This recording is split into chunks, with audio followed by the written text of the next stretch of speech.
have 7 edge rushers who are scheduled to be free agents that the Denver Broncos could potentially show interest in. Now you'll see in the left-hand column I have the player name and their previous team. In the middle column I have their age entering the 2022 season. And in the right-hand column I have their projected earnings for the 2022 season according to Pro Football Focus. Now the first player on this list is a man who needs no introduction here in Broncos country. He is only the greatest defender in the history of our franchise, Super Bowl 50 MVP, the NFL's active leader in sacks with 114.5, future first ballot Hall of Famer, that's right folks, Von Miller himself. Now that we have secured our franchise quarterback, the door for Von to return to the Broncos has swung more wide open than it already was. Von, of course, was traded to the Los Angeles Rams at the 2021 trade deadline in exchange for 2022 second and third round draft picks, which became the 64th and 96th pick respectively. The Rams successfully went all in to win a championship in the 2021 season, mortgaging their future in the process, having traded their first, second, and third round picks in the 2022 draft for Matthew Stafford and Von Miller, along with a mid-season signing of wide receiver Odell Beckham Jr. after he was released from the Cleveland Browns. It is a very similar model that the Broncos will look to follow after acquiring Russell Wilson.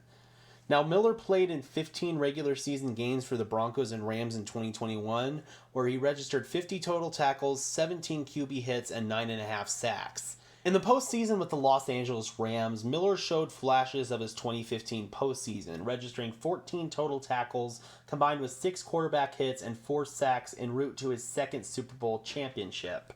Now that Von has won his second ring, he is scheduled to hit free agency for the first time in his career on March 16th. On March 7th, the day before the Wilson trade was announced, Miller made multiple posts on social media indicating his continued loyalty to the Denver Broncos and possibly hinting at his desire at a reunion. Top 2 photos Von posted on his Instagram story with the captions, "I wonder if they will give me my old locker back," and 58 or 40 in the orange and blue. He then posted on Twitter, "I kinda want that old thing back, 5280, in reference to the Mile High City, of course." Von then went on to post this video on his Instagram story. Man, y'all stop that, man. I wouldn't tease y'all like that, man. I wouldn't tease y'all like that, man. It's real, man. First time I ever been free agent, man. And I'm just sitting back on the beach, man, waiting on it, man. Broncos country, what's up? I think it's very clear that Von is sending a message to the Broncos front office that he would love to come back to Denver. And this may be something beyond football for Von as well. Von's son is still in Denver, and Von has said that it's been tough for him being away from his son while in LA. I definitely feel that that would be a major factor should Von decide to come back. Of course, it takes 2 to tango. The Broncos do have money to spend, sitting at around $24 million in cap space after the Russell Wilson trade. According to Pro Football Focus, Von is scheduled to make $17 million next season on the open market. That being said, I'm not sure if money is the main motivation for Von. He and his family are already set for life between his previous NFL money and his endorsement deals. Of course, Von is going to want to be fairly compensated for his services, but I do see a scenario where Von would take a bit of a hometown discount to return to Denver to compete for another ring, as well as be closer to his son. I could see Von being perfectly content taking an $11 to $12 million deal to sign with the Broncos. At this point in his career, I feel like it's more about comfort for Von and being where he wants to be than it is about money. Now, edge rusher is the biggest need for the Broncos. They do have money to spend, and Von is the best available edge rusher on the market. Von does want to come home, and he does have some level of familiarity with new Broncos defensive coordinator Ejiro Evero, who was the Rams' secondary coach and passing game coordinator last season. The reunion makes sense for both parties. While Von is prepared to test the open market and potentially return to the Denver Broncos, the Los Angeles Rams are also prepared to make an offer to keep Von in Los Angeles. And Von has expressed that he is open to returning to LA. The Rams are going to have some salary cap freed up this offseason as the remaining dead money from the Jared Goff and Todd Gurley contracts will be off their books, and ultimately I feel like Von Miller will be playing with one of two teams next season, and that's either the Denver Broncos or the Los Angeles Rams. The Rams appear to be making a strong effort to keep the band back together and try to go on another championship run. They're going to make a really strong push to re-sign guys like Von Miller and Odell Beckham Jr., and who knows, the Rams may make Von an offer that he can't refuse. Or perhaps Vaughn just desperately wants to be closer to his son and he wants to return to Denver and win the city that he calls home another championship, and perhaps he's going to do everything in his power to return to the Mile High City. How would you feel about Von Miller returning to the Denver Broncos country? Do you feel the Broncos should look towards a familiar face to fill the void at edge rusher? Let me know your thoughts in the comment section below. The Russell Wilson trade only makes the reunion make even more sense, and if the Broncos do re-sign Von Miller, then George Paton will have acquired second and third round draft picks for the Rams in exchange for a half-year rental of Von Miller for a championship run. And if Paton pulls that off, quite frankly, he deserves Executive of the Year before the season even starts. Next up, we have the NFL's second active leader in sacks behind Von Miller with 107.5 sacks, and that is Chandler Jones of the Arizona Cardinals, who's going to be entering his age 32 season next year. Now, Jones may be a potential failsafe in the event that Von Miller elects to return to the LA Rams. Jones was the 21st overall pick by the New England Patriots in the 2012 NFL Draft. He was a very solid player in his first 4 seasons in the league, but Bill Belichick did not want to pay him as Bill Belichick does, so Jones was traded to the Arizona Cardinals in the 2016 offseason. It was in Arizona where Jones began to establish himself as one of the top edge rushers in the league, appearing in 3 Pro Bowls in 2017, 19, and 21, and 2 first-team All-Pro lists in 2017 and 19. He posted a 19-sack campaign in 2019, trailing only former Broncos Shaq Barrett of the Tampa Bay Buccaneers by a half sack. 2020 was unfortunately a lost season for Jones, as he only appeared in 5 games before suffering a season-ending biceps injury. Jones had a resurgent year in 2021, appearing in 15 games while recording 41 total tackles, 26 quarterback hits, and 10.5 sacks. Jones has displayed scheme versatility as well, showing ability to play in a base 4-3 and a base 3-4 defense. Jones has played his last 3 seasons in current Cardinals defensive coordinator and former Broncos head coach Vance Joseph's base 4-3 defense. Now, there are some distinctions between Joseph's system, which is more akin to that of a guy like Wade Phillips, and that of Broncos defensive coordinator Ejiro Evero, who will be running a defensive scheme which is a lot more similar to that of Vic Fangio. Now, Evero did spend a couple of years under Phillips in LA, so there will be some Wade Phillips concepts mixed in with Evero's defense. But despite the distinctions, both defenses do carry a lot of similarities, so there shouldn't be much issue with the transition for Jones. Jones is projected to sign for just $250,000 less than Von Miller at $16.75 million next season, according to Pro Football Focus. And if both players are available for the Denver Broncos, Miller is definitely the obvious choice. But if Miller chooses to remain in Los Angeles, I feel like Jones would be a fantastic plan B for the Broncos. Next up, we have Jason Pierre-Paul of the Tampa Bay Buccaneers, who's going to be entering his age 33 season in 2022. Now, JPP was a former first-round pick of the New York Giants back in 2010. He won Super Bowl 46 as a member of the New York Giants in his sophomore campaign in 2011. Now, in 2018, Pierre-Paul was traded to the Tampa Bay Buccaneers, where he helped them reach and win Super Bowl 55. Pierre-Paul has registered 91.5 sacks over the course of his career, which is 11th amongst active players. He has appeared in 3 Pro Bowls, most recently in 2020 with the Buccaneers, and made a first-team All-Pro with the Giants in 2011. Now, unfortunately, 2021 was a bit of a down year for JPP as he was hampered with a shoulder injury. He only appeared in 12 games, recording just 31 total tackles, 5 QB hits, and only 2.5 sacks. I'm kind of concerned that this may be the beginning of the end for JPP. Pro Football Focus has him scheduled to sign a 1-year, $7 million deal this offseason, and I do feel that there may be a team willing to throw him that kind of money, but if I were Broncos GM George Paton, I just wouldn't do it. At this point, I'm just really not sure JPP can be a reliable starter in this league. I feel really much like his best days are behind him. I may be interested in signing him as like a rotational depth piece, but I honestly doubt he signs that long on the open market. Some team that's really, really, really desperate for an edge rusher will probably scoop him up. Maybe he re-signs with the Buccaneers. I don't know. I definitely feel like someone's going to be willing to maybe give him that $7 million, but I hope it's not the Broncos.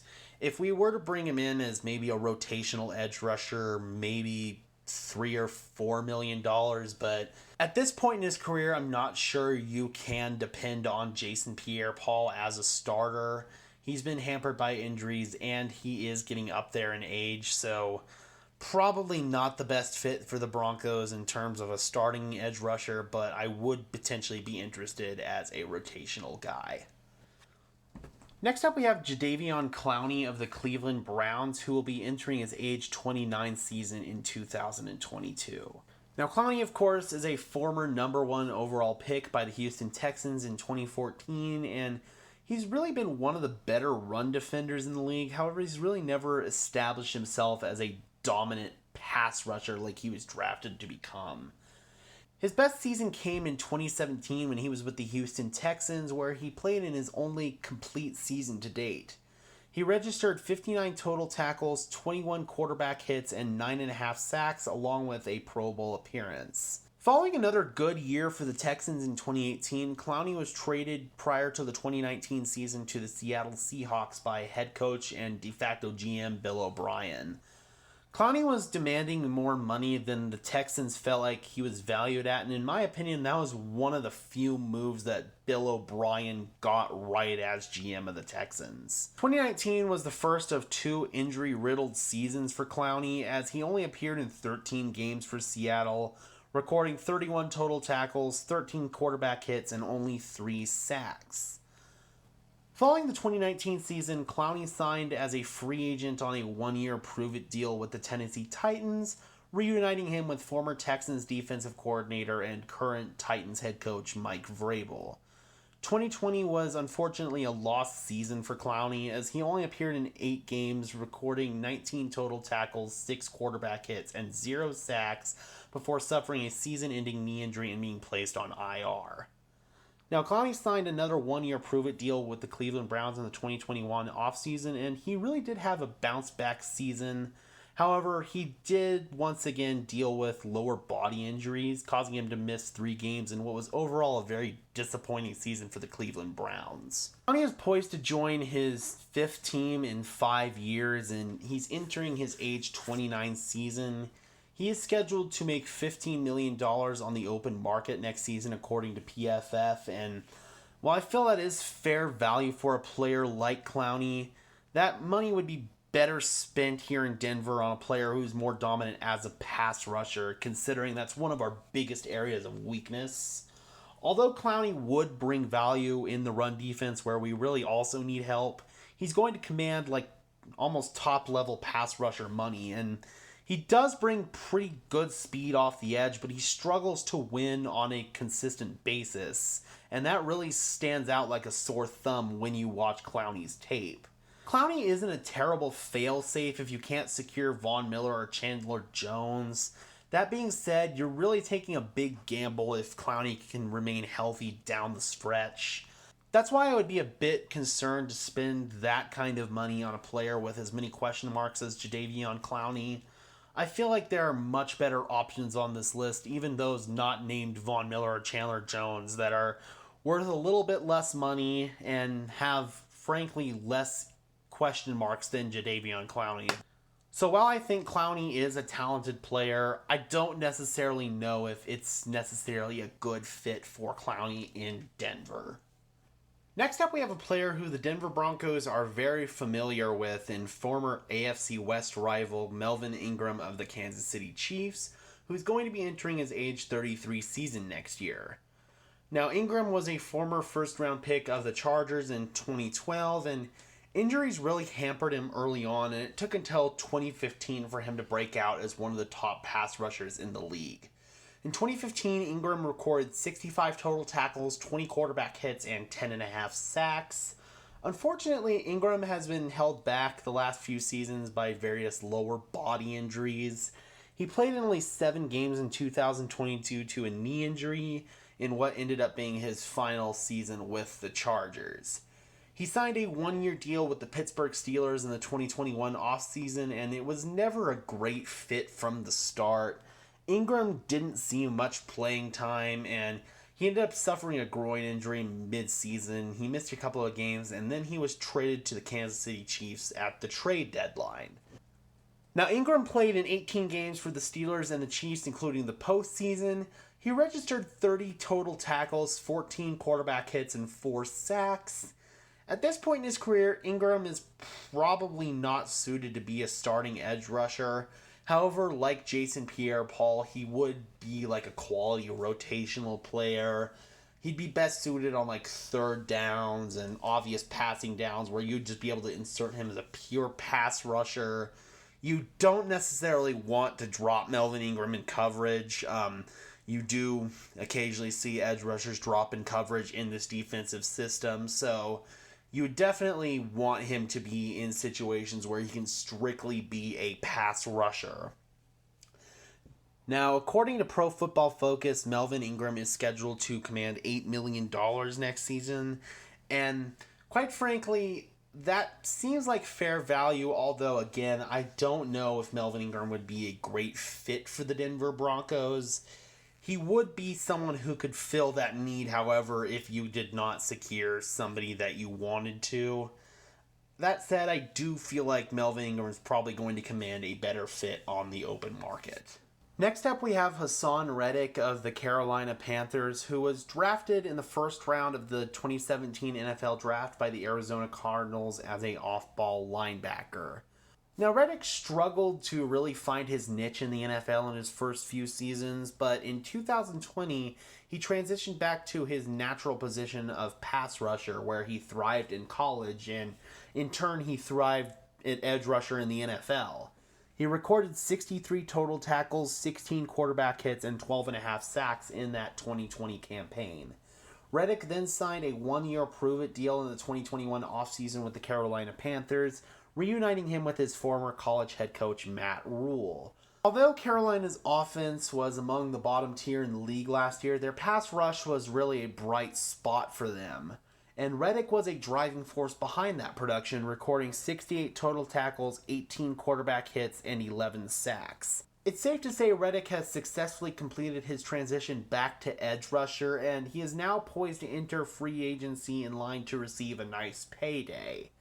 I would be intrigued by the signing for the Denver Broncos. Reddick will be entering his age 28 season next year, and PFF has him projected to sign a 3-year, $35 million deal for an average of $11.67 million. I honestly feel that number may be a tad low. If Denver or any other team can sign Reddick for that low, I honestly feel like they'd be getting a steal. He was a player who was simply playing out of position for his first 3 years of his career in Arizona, and now that he's back at his natural position, he has a chance to establish himself as a top-tier edge rusher in the league. Reddick's also proven to be a durable player in this league, only missing 1 game in his career, which came in 2021 due to being placed on the sickness list. I'm not going to say the actual word because I don't want YouTube to red flag this video, but anyway, I feel like Reddick would be a very intriguing signing. He's a player who is growing more and more comfortable in his position as time goes on. And I feel he could be a potentially sneaky good pickup if you could get him, especially for as low of a number as Pro Football Focus has him projected to sign at. I think it's a very interesting thought to entertain if you are George Paton, and quite frankly, if you do take a gamble on Hassan Reddick and it works out, you might have gotten one of the best edge rushers in the league on a pretty cheap deal. So yeah, definitely would be interested in Reddick if I am the Denver Broncos. Next up, we have Randy Gregory of the Dallas Cowboys, who I feel is a very interesting player. The talent has never been in question for Randy Gregory. He was drafted in the second round of the 2015 NFL Draft by the Dallas Cowboys out of Nebraska, and he really hasn't gotten much playing time due to multiple lengthy suspensions for multiple violations of league substance abuse policy. He was suspended for all but 2 games in 2016, the entire 2017 season, the entire 2019 season, and the first 6 games of the 2020 season. Gregory was reinstated 6 games into the 2020 season, where he was predominantly a rotational player, but he was productive in the playing time that he did get, recording 21 total tackles, 12 quarterback hits, and 3.5 sacks.